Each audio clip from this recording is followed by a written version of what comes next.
Movie की शुरुआत में हमें देखने को मिलता है कि एक अनजान महिला की हत्या हो जाती है। अगले सीन में प्रभाकरन नाम का व्यक्ति पुलिस के सामने खुद को सरेंडर करता है। डीसीपी को कॉल कर एक व्यक्ति बताता है कि प्रभाकरन ने खुद को सरेंडर कर दिया है और उसने अपना अपराध स्वीकार कर लिया है। डीसीपी कार्तिकेयन ये जानने के बाद प्रभाकरन के पास जाते हैं और उसे देखते हैं। प्रभाकरन ने खुद को सरेंडर क्यों किया, ये आगे कहानी में देखने को मिलेगा। यहाँ से कहानी 44 डेज पास्ट में जाती है, जहाँ प्रभाकरन एक लड़की की यादों में खोया हुआ होता है। फिर वह भारी मन से अपने फ्लैट में टहलता है और थोड़ी देर में शावर लेकर बाहर निकलता है। वह थोड़ी देर टीवी में न्यूज देखता है। फिर वह दरवाजे के पास जाकर खड़ा हो जाता है। बाहर एक लड़की अपनी माँ को बाय कर रही होती है। ये सुनकर प्रभाकरन दरवाजा खोलता है। वह देखता है कि सामने के फ्लैट में रहने वाली लड़की धरनी अपने ऑफिस के लिए निकल रही है। धरनी प्रभाकरन को देखती है। फिर दोनों एक दूसरे को नॉर्मल हाय हेलो करते हैं। प्रभाकरन धरनी के पीछे पीछे जाता है। धरनी अपने ऑफिस के कैब में बैठती है, जिसमें उसकी फ्रेंड रूपा होती है। रूपा धरनी को समझाती है कि प्रभाकरन रोज की तरह तुम्हारा पीछा कर रहा है, वह मुझे सही इंसान नहीं लगता।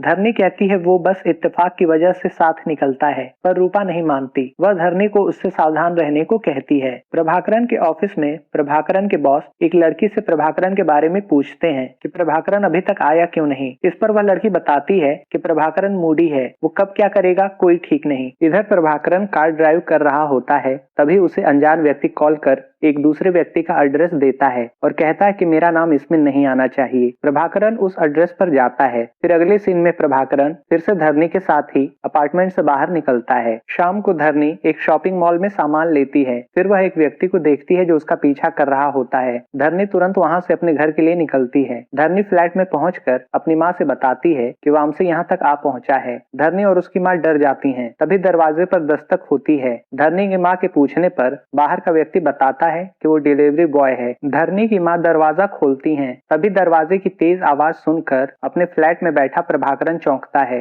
अगले सीन में चेन्नई शहर के बाहर एक जगह पर पुलिस को एक जली हुई डेड बॉडी मिलती है। डीसीपी कार्तिकेयन वहां पहुंचकर जांच करता है। बॉडी जली होने के कारण उसकी पहचान नहीं हो पाती है। कार्तिकेयन को डेड बॉडी के जले कपड़े में एक टेलर टैग मिलता है, जिस पर हैदराबाद का पता लिखा होता है। कार्तिकेयन अपने साथी पुलिसकर्मी को आसपास के होटलों में किसी ऐसे व्यक्ति का पता करने को कहता है जिसने कमरा लिया हो पर चेकआउट ना किया हो। इधर प्रभाकरन कॉल कर धरनी की माँ से बात करता है कि सब ठीक है ना। वह कहती हैं हाँ। वह बताते हैं कि धरनी डरी हुई है। प्रभाकरन धरनी से बात कर उसे हिम्मत देता है और कहता है कि किसी से कुछ मत बताना। धरनी प्रभाकरन को थैंक्स बोलती है। इधर पोस्टमार्टम वाली जगह पर डॉक्टर डीसीपी कार्तिकेयन को बताते हैं कि इसके मर्डर में गला घोटने के लिए वायर का इस्तेमाल हुआ है। चेहरे को पहले कुचला गया है, फिर जलाया गया है। कातिल बहुत ही ताकतवर रहा होगा। कत्ल 6 फरवरी को रात 8 से 9 बजे के बीच हुआ है। कार्तिकेयन के पूछने पर कि क्या ये कत्ल अनजाने में हुआ होगा, डॉक्टर कहते हैं नहीं, ये एक्यूरेट मर्डर है। कार्तिकेयन को एक कांस्टेबल बताता है कि एक होटल में एक व्यक्ति मिसिंग है और उसका एड्रेस हैदराबाद का है। इधर प्रभाकरन की कार में धरनी कहती है मुझे कहाँ ले जा रहे हो। प्रभाकरन कहता है तुम्हारे लिए सरप्राइज है।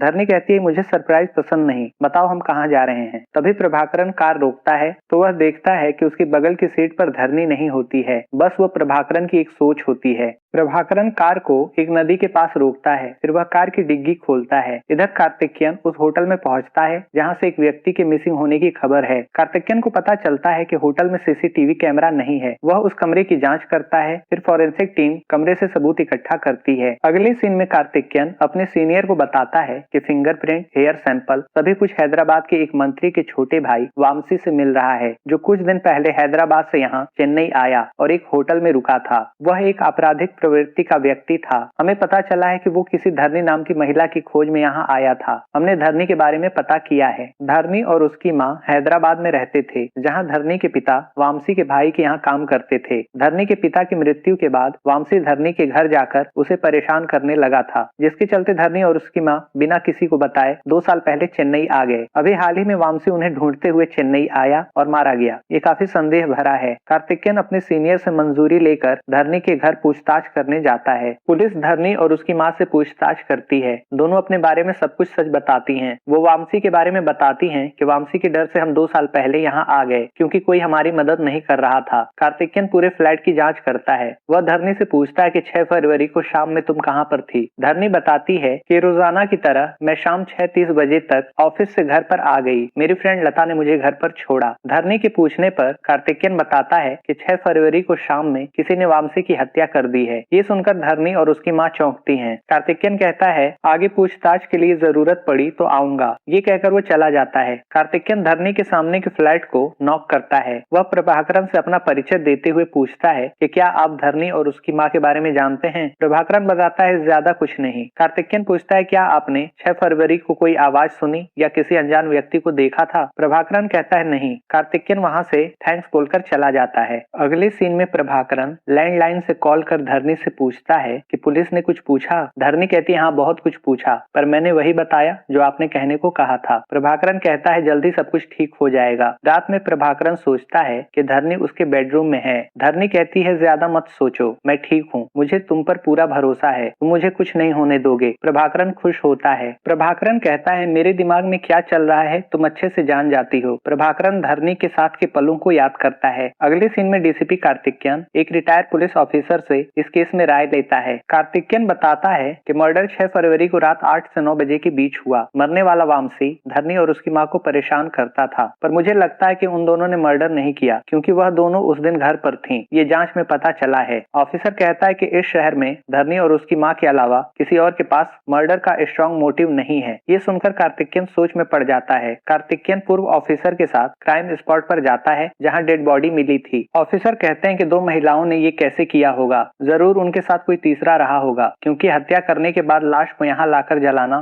दोनों के लिए मुश्किल काम है। पर तुमने बताया कि धरनी के पिता जीवित नहीं, उस लड़की का कोई भाई नहीं। इस पर कार्तिकेयन कहता है अगर धरनी का कोई लवर हो तो हो सकता है उसने ये किया हो। तभी इंस्पेक्टर बताता है कि जिसने भी किया वो मर्डरर बेवकूफ था। उसने लाश को जलाया पर हमें फिंगरप्रिंट और कई तरह के क्लू मिले जिससे हमने बॉडी की पहचान कर ली। तभी इंस्पेक्टर को कॉल आती है और वह कार्तिकेयन को बताता है कि धरनी की फ्रेंड लता वापस आ गई है। एक पुलिस वाला सादे ड्रेस में धरनी और उसकी फ्रेंड का पीछा करता है। वो नहीं जानता पर प्रभाकरन उस पर नजर रखता है। अगले दिन कार्तिकेयन लता से मिलकर पूछता है कि 6 फरवरी को शाम में तुम कहाँ थी। लता बताती है कि उस शाम हम ऑफिस से लेट में निकले, लगभग 6:30 बजे। मैंने धरनी को उसके घर पर छोड़ा। कार्तिकेयन पूछता है कि क्या धरनी का कोई बॉयफ्रेंड है। लता कहती है नहीं। फिर कार्तिकेयन धरनी की दूसरी फ्रेंड रूपा से पूछता है कि धरनी का कोई बॉयफ्रेंड है। रूपा कहती है नहीं है, लेकिन उसके फ्लैट के सामने के फ्लैट में रहने वाला प्रभाकरन हमेशा धरनी का पीछा करता है। शायद वो धरनी को पसंद करता है। इससे ज्यादा मुझे कुछ नहीं पता। कार्तिकेयन प्रभाकरन का नाम सुनकर चौंकता है। अगले दिन वो देखता है कि धरनी के ऑफिस जाते समय प्रभाकरन उसके पीछे जा रहा होता है। फिर प्रभाकरन रनिंग करने चला जाता है। कार्तिकेयन ये सब गौर से देखता है। पुलिस स्टेशन में कार्तिकेयन प्रभाकरन के बारे में पता लगाता है तो पता चलता है कि प्रभाकरन एक पूर्व आईपीएस ऑफिसर था जिसने आली नाम के एक गैंगस्टर को पकड़ा था। कार्तिकेयन ये देखकर चौंक जाता है। कार्तिकेयन हैदराबाद में कॉल कर प्रभाकरन के बारे में डिटेल्स मांगता है। उसे एक कांस्टेबल वेंकट बताता है कि प्रभाकरन सर डिपार्टमेंट के लिए एक मिसाल थे। उन्होंने बहुत सारे मर्डर केस सॉल्व किए, बाद में उन्होंने पुलिस सर्विस छोड़ दी। कार्तिकेयन सोच में पड़ जाता है। यहाँ प्रभाकरन का पास्ट देखने को मिलता है जिसमें वह अपराधियों से सख्ती से निपटता है। वह कई गैंग्स को पकड़ता है। अगले सीन में कार्तिकेयन प्रभाकरन से मिलने जाता है। वह प्रभाकरन से कहता है मुझे नहीं पता था कि तुम आईपीएस ऑफिसर थे, मुझे कांस्टेबल वेंकट से तुम्हारे बारे में पता चला। कार्तिकेयन प्रभाकरन से वामसी और धरनी की बात करता है। वह कहता है मुझे माँ और बेटी पर शक है, उन दोनों की मदद किसी तीसरे ने की है। क्या तुमने किसी को उसके घर के आसपास देखा है। प्रभाकरन कहता है नहीं। ये कहकर प्रभाकरन वहां से चला जाता है। अगले सीन में कार्तिकेयन पूर्व ऑफिसर से मिलता है। ऑफिसर कहते हैं तुम्हें प्रभाकरन पर शक है। इस पर कार्तिकेयन कहता है हाँ, वह धरनी का पीछा करता रहता है। वह एक पूर्व आईपीएस है, उसे पता है कि कब क्या करना है। वह बहुत ही इंटेलिजेंट है। कुछ तो बात है, प्रभाकरन बहुत समझदार है। अगर उसने हत्या की है तो मुझे समझ नहीं आ रहा कि वो लाश को आधी जली क्यों छोड़ेगा। साथ ही हमें फिंगरप्रिंट मिले हैं। अगले सीन में कार्तिकेयन प्रभाकरन से कहता है कि मैं अपराधियों पर तरस नहीं खाता, अगर कोई अपराध करता है चाहे जो भी कारण हो उसे उसकी सजा देता हूँ। प्रभाकरन सुनता है और वहां से चला जाता है। प्रभाकरन समझ जाता है कि कार्तिकेयन धरनी और उसकी माँ को परेशान कर सकता है। प्रभाकरन रात में पुलिस स्टेशन जाकर खुद को सरेंडर करता है। यहाँ से कहानी प्रेजेंट टाइम में आ जाती है जब डीसीपी को कॉल आया था कि प्रभाकरन ने सरेंडर कर दिया है। डीसीपी कार्तिकेयन प्रभाकरन से मिलता है तो प्रभाकरन बताता है कि मैं और धरनी एक दूसरे से प्यार करते हैं, लेकिन धरनी ने ये बात सबसे छुपाने को कहा है। वो नहीं चाहती कि किसी को इस बारे में पता चले। हम अक्सर फोन पर बात करते हैं, वो बहुत मुश्किल से किसी पर विश्वास कर पाती है। जल्दी मुझे इसकी वजह पता चली कि वो ऐसा क्यों करती थी। उसकी वजह था वामसी, जो हैदराबाद में उसे बहुत ही परेशान करता था, जिसकी वजह से धरनी और उसकी माँ यहाँ चेन्नई आए। धरनी हमेशा डरी रहती थी कि वामसी उसे ढूंढ न ले। मैं धरनी के इस डर को किसी तरह दूर करना चाहता था। जल्दी मुझे मौका मिल गया। मेरे अपार्टमेंट में एक दिन वामसी आया और धरनी के बारे में पूछने लगा कि क्या यहाँ धरनी रहती है। मेरे पूछने पर उसने बताया कि वह हैदराबाद से आया है। मैंने कहा नहीं, वो इस शहर के बाहर व्यासरपाड़ी में शिफ्ट हो गई है। मेरा दिमाग तेजी से चलने लगा। मैंने उसे व्यासरपाड़ी भेजा, जहां मैंने वामसी पर हमला कर दिया, फिर वायर से उसका गला घोंटा। प्रभाकरन बताता है कि कैसे उसने वामसी को मारने के बाद लाश को जला दिया। प्रभाकरन कार्तिकेयन से कहता है कि जब आपने अपना शक धरनी और उसकी माँ पर दिखाया तो मैंने अपना अपराध कबूल करने का फैसला किया, क्योंकि धरनी और उसकी माँ को आप परेशान ना करें। कार्तिकेयन बाहर निकलता है और अपने ऑफिसर से बताता है। कार्तिकेयन को प्रभाकरन की बात पर भरोसा नहीं होता, इसलिए वह धरनी और उसकी माँ से पूछताछ करने जाता है। कार्तिकेयन धरनी से बताता है कि प्रभाकरन ने वामसी मर्डर केस में सरेंडर कर दिया है। उसने कहा तुम और प्रभाकरन आपस में प्यार करते हो। कार्तिकेयन के पूछने पर धरनी कहती है मैं प्रभाकरन से प्यार नहीं करती, हमारे बीच कोई संबंध नहीं। कार्तिकेयन बताता है कि प्रभाकरन का कहना है कि वो अक्सर तुमसे कॉल पर बात करता है, उसने तुम्हारे लिए वामसी की हत्या कर दी है। धरनी कहती है मुझे नहीं पता वो ऐसा क्यों कर रहा है, मैं तो बस कैजुअली उसे देखकर स्माइल कर देती थी बस। धरनी की माँ बताती है कॉल तो आती है पर दूसरी साइड से कोई बोलता ही नहीं। परेशान होकर हम फोन साइड में रख देते हैं। ये सुनकर कार्तिकेयन बाहर आता है तो एक कांस्टेबल बताता है कि क्या वो लड़की कह रही है कि वो प्रभाकरन से प्यार नहीं करती है, क्या वो कह रही है कि उन्हें एक अनजान कॉल आती है। कार्तिकेयन कहता है हाँ, पर तुम्हें कैसे पता। कांस्टेबल कार्तिकेयन को प्रभाकरन के फ्लैट में ले जाता है, जहाँ कार्तिकेयन देखता है कि प्रभाकरन ने धरनी के फ्लैट में माइक लगा रखा है। एक कांस्टेबल बेडरूम, किचन, हॉल हर जगह से आवाज लगाता है, जो इधर कार्तिकेयन सुनता है। कार्तिकेयन देखता है कि प्रभाकरन ने धरनी के फ्लैट में हर जगह माइक लगा रखा हुआ है, जिससे वो उनकी बात सुनता था। कार्तिकेयन एक साइकेट्रिस्ट को प्रभाकरन से बात करने को भेजता है। प्रभाकरन उससे बताता है कि मैं और धरनी एक दूसरे से प्यार करते हैं। वह बताता है कि उसने धरनी को वामसी की वजह से डरते हुए देखा है। प्रभाकरन बताता है कि धरनी के डर को खत्म करने के लिए वामसी को खत्म करना जरूरी था। मैं धरनी के लिए कुछ भी कर सकता हूँ। ये सुनकर साइकेट्रिस्ट पुलिस को बताता है कि प्रभाकरन का ये बिहेवियर बहुत ही खतरनाक है। कार्तिकेयन के सीनियर उससे कहते हैं कि मुझे लगता है कि केस क्लोज हो चुका है, प्रभाकरन ने ही वामसी की हत्या की है। तभी कार्तिकेयन आंख बंद करके लंबी सांस लेता है और धरनी के घर की जांच की बात सोचता है तो उसे याद आता है कि उसने धरनी के घर में तस्वीर के पास स्क्रैच देखा था। मेज टूटी हुई थी, साथ ही लैंप भी थोड़ा टूटा था, मतलब कुछ तो हुआ था। कार्तिकेयन अपने पूर्व ऑफिसर से कहता है सर केस क्लोज अभी नहीं हुआ है। फिर घटना के दिन की कहानी देखने को मिलती है जब वामसी धरनी के पीछे उसके फ्लैट पर गया। वो बहाने से दरवाजा खुलवाता है, फिर वह अंदर जाकर धरनी की माँ को धक्का देता है। वह धरनी की बुरी तरह से पिटाई करता है। फिर थोड़ी देर में धरनी की माँ एक लैंप से वामसी के सिर पर वार कर देती हैं। वामसी घायल होकर टेबल पर गिरता है। वामसी उठने की कोशिश करता है तो धरनी उसके गले में फंसे लैंप के तार को खींचती है। तभी धरनी की माँ दूसरे सिरे को खींचती हैं। इस तरह दोनों वामसी का गला घोंटकर उसे मार डालती हैं। थोड़ी देर में दरवाजे पर प्रभाकरन आता है और धरनी से पूछता है कि सब ठीक है ना। धरनी कहती है हाँ। प्रभाकरन कहता है मैंने एक तेज आवाज सुनी। तभी प्रभाकरन दो पैर देखता है, फिर वह बिना कुछ कहे वहां से चला जाता है। थोड़ी देर में प्रभाकरन धरनी को कॉल कर कहता है मैं प्रभाकरन हूँ, लाश को कैसे ठिकाने लगाओगी। धरनी डर जाती है। प्रभाकरन कहता है दरवाजा खोलो, मैं मिल के बताता हूँ कि क्या करना है। वह धरनी और उसकी माँ से मिलता है। धरनी और उसकी माँ कहती हैं कि हम खुद को पुलिस को सरेंडर कर देंगे। दोनों को काफी डरा हुआ देखकर प्रभाकरन कहता है मेरे पास एक आइडिया है। यहाँ देखने को मिलता है कि कार्तिकेयन ये सब अपने पूर्व ऑफिसर से बताता है। यही हुआ है, मैं श्योर हूँ। ऑफिसर कहते हैं ये तुम्हारी थ्योरी है, लेकिन तुम ये साबित कैसे करोगे कि माँ और बेटी ने वामसी की हत्या की है। तुम्हें डॉक्टर की पोस्टमार्टम रिपोर्ट पर विश्वास है? कार्तिकेयन कहता है हाँ। ऑफिसर कहते हैं कि डॉक्टर की रिपोर्ट के आधार पर हत्या 8 से 9 बजे के बीच हुई है, वह भी उन महिलाओं के घर से काफी दूर जहां पहुंचने में 2 घंटे लगेंगे। वहीं उन्होंने उस दिन कॉल कर 7:30 बजे पानी मंगाया था। पानी वाले ने 8:20 पर वहां उन्हें पानी दिया। दोनों माँ बेटी उस समय घर पर ही थीं। ऐसे में तुम कैसे साबित करोगे कि उन दोनों ने हत्या की है? वहीं हत्या वाली जगह पर लाश को 9 बजे जलते हुए देखा गया है। 30 मिनट में वह इतनी दूर कैसे जाएंगी? कार्तिकेयन सोच में पड़ जाता है। कार्तिकेयन फिर से क्राइम स्पॉट पर जाकर जांच करता है। कार्तिकेयन ऑफिस में अपने जूनियर्स को देखता है जो आपस में मोबाइल बदल जाने पर मजाक करते हैं। तभी कार्तिकेयन को आइडिया आता है। कार्तिकेयन कांस्टेबल से 6 फरवरी और उसके 1 हफ्ते तक की न्यूज पेपर मांगता है और पेपर को ध्यान से पढ़ता है। फिर वह प्रभाकरन को एक जगह बुलाता है। वहीं दूसरी तरफ वो अपने सर से मिलकर सारी बात बताता है। कार्तिकेयन बताता है कि प्रभाकरन ने हत्या की थी। ऑफिसर कहते हैं मैं तो शुरू से यही कह रहा हूँ। कार्तिकेयन कहता है इसका मतलब ये नहीं कि माँ और बेटी ने हत्या नहीं की। ऑफिसर चौंकते हैं और पूछते हैं मतलब? कार्तिकेयन बताता है कि प्रभाकरन ने पुलिस ऑफिसर के तौर पर 45 केसेस में 34 केसेस अनसॉल्व रखे। मैंने सोचा उसका इतना नाम था तो इतने केस अनसॉल्व क्यों रहे? तो उसके साथी कांस्टेबल ने बताया कि प्रभाकरन सर ने सभी केस में केस की असल वजह पता की कि अपराधी ने अपराध क्यों किया।